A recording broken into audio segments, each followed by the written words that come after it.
এপাশে খালা মমতা আর ওপাশে মোল্লা ইউনুস, দুজনের কানে যাওয়া উচিত হয় কিনা?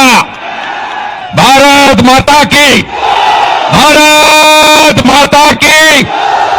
এত চুরি করেছেন আপনি, শুধু ও যাবে না, বঙ্কিম যাবে, তার বউ যাবে, তার বড় জামাই স্বপন যাবে, ছোট জাপাই অনুপ যাবে, সব একসঙ্গে যাবে, ধারে বংশে যাবে। চোরদের তাড়াবেন তো? তৃণমূল মানে চোর ধরো, চোর ধরো। তৃণমূল থাকবে না, মুসলমানরা সব নৌসাদ আর হুমায়ুনের দিকে, আর হিন্দুরা আদিবাসীরা সব মোদিজির দিকে। তোমার জালও যাবে, গামছাও যাবে। আমি জঙ্গলমহল নন্দীগ্রামে লড়াই করা লোক, আমি গাঁয়ের ছেলে, মুড়ি পান্তা খাওয়া ছেলে।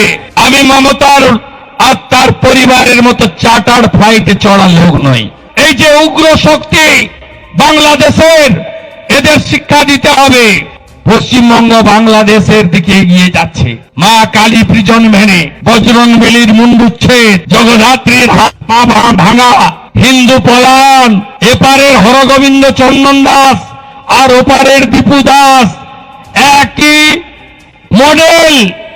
ফরাক্কার মহেশপুরে দুর্গাপূজার প্যান্ডেলে টাইম টাঙ্গিয়ে দিয়েছে, এই সময় কাঁসর বাজবে না, শাক বাজবে না। মামার বাড়ি সাগরে এই হাওয়া ঢোকেনি। অপারেশন সিঁদুরের থিম বদলাতে হয়নি। অপারেশন সিঁদুর কি কোনো দলের ছিল? আমাদের আর্মিরা করেছিল, দেশের। সাগরেও ঢুকেছে। দীপু দাসের হত্যার বদলা চান, হ্যাঁ কিনা? তাও পশ্চিমবঙ্গে যাতে দীপুর মতো না হন, হ্যাঁ কিনা? চান না তো? দীপু দাস আমার রহে। এই সরকার না থাকলে বাংলাদেশের মতো শাখা পলা সিঁদুরও থাকবে না। মারা, এই সরকার না গেলে তুলসী মঞ্চ বাঁচাতে পারবেন না। এই সরকারকে তাড়াতে হবে। বাংলাদেশ বর্ডার পশ্চিমবঙ্গে ৬,০০০ গ্রামে মন্দির নেই, তুলসী মঞ্চ নেই, শাক বাজে না, কাঁসর বাজে না, দীপ দেয় না।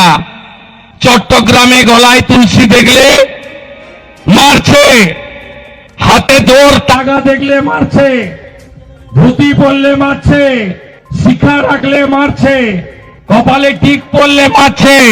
বদলা নেবেন না, বদলা নেবেন না, বদলা নেবেন না। ১০০টা হিন্দু ভোটের ৯৯টা হিন্দু স্বার্থে দিন। কাকে দেবেন আপনারা জানেন।